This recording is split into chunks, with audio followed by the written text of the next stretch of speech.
جی یہ حمزہ خان ہے، ان کا کچھ آڈیو میں سوال ہے، اس کو سنتے ہیں پھر اس کے بعد جواب دیں گے۔ السلام علیکم ورحمۃ اللہ۔ مفتی صاحب میں یہ پوچھنا چاہ رہا تھا کہ الحمدللہ صدقہ وغیرہ جو ہے میں نکالتے بھی رہتا ہوں، اور جیسے کہ مال لینے جا رہا ہوں تو صدقہ نکال لیتا ہوں، اس کا نفع بھی دیکھتا ہوں اپنی آنکھوں سے تو فائدہ بھی ہوتا ہے۔ پر میں یہ بات کہنا چاہ رہا تھا کہ مالی اعتبار سے کہیں بھول چوک ہوتی ہے، وہ سمجھ میں آتی ہے، مگر ایک زندہ نقصان نظر آتا ہے، جیسے کہ جیب میں 3500 روپے رکھے اور پورا حساب معلوم کہیں خرچ نہیں کیے اور 3000 نکلتے ہیں، اور کبھی کیا کہتے ہیں گلے میں پورا حساب کتاب کے بعد کبھی 100-150 روپے یا کبھی 300 روپے۔ اچھا لڑکوں کا معاملہ ایسا، لڑکے میرے حساب کتاب میں ہاتھ ڈالتے نہیں ہیں، تو میں یہ پوچھنا چاہ رہا تھا پھر کیا مسئلہ سمجھ میں نہیں آتا، یہ آپ کوئی عمل بتا دیں۔ دیکھیے گا کہ اس طرح سے پیسوں کا غائب ہو جانا حدیث شریف سے ثابت ہے کہ شیاطین اور جنات، شریر جناتوں کی کبھی کبھی یہ حرکتیں ہوتی ہیں کہ وہ رکھے ہوئے پیسوں میں سے کچھ پیسوں کو غائب کر دیتے ہیں۔ یہی وجہ ہے کہ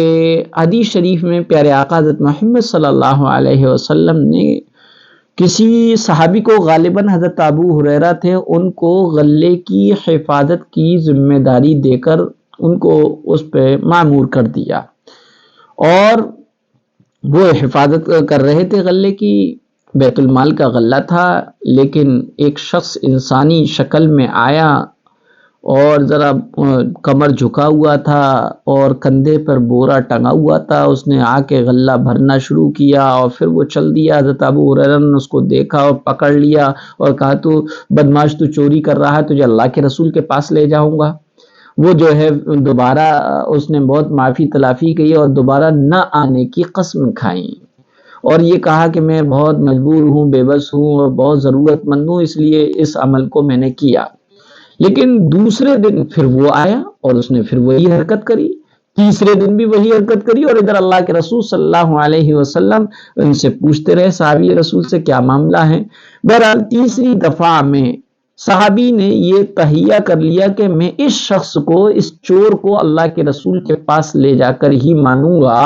اس نے بہت منت سماجت کی اور کہا کہ مجھے تم جو ہے اللہ کے رسول کے پاس نہ لے جاؤ، میں تمہیں ایک عمل بتاتا ہوں، اگر تم وہ عمل کر لو گے تو انشاءاللہ العزیز کبھی بھی تم اپنے مال میں کبھی کوئی نقص اور کمی نہیں پاؤ گے، اور اللہ تعالیٰ اس کی حفاظت فرمائے گا۔ صحابی رسول چونکہ علم کے حریص تھے، اس لیے وہ کہا ٹھیک ہے بتاؤ۔ اس نے کہا جب تم کبھی اپنے مال کی حفاظت کے لیے پریشان ہو تو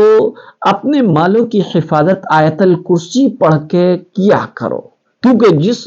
مال کے اندر آیت الکرسی پڑھ لی جائے اللہ تعالیٰ اس کی محافظت فرماتا ہے فرشتوں کے ذریعے سے۔ چنانچہ صحابی رسول نے ان کو چھوڑ دیا اور اللہ کے رسول کے سامنے صبح پیش ہوئے وہ صحابی، اور انہوں نے کہا واقعہ پورا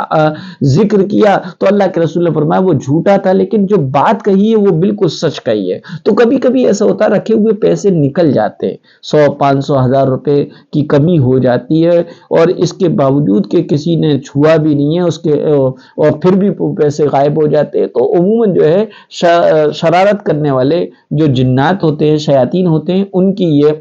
یہ بدعملی ہوتی ہے اور ان کا یہ فعل ہوتا ہے، لہذا ان سے بچنے کے لیے ہم پیسے رکھیں تو آیت الکرسی پڑھ لیا کریں،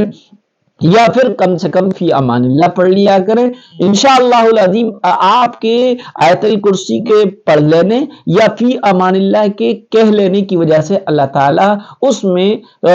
شیاطین جنات کی خیانت نہیں ہونے دے گا اور ان کو اس سے محفوظ رکھے گا، آپ کا مال محفوظ رہے گا اور اللہ تعالیٰ اس کی محافظت فرمائے گا۔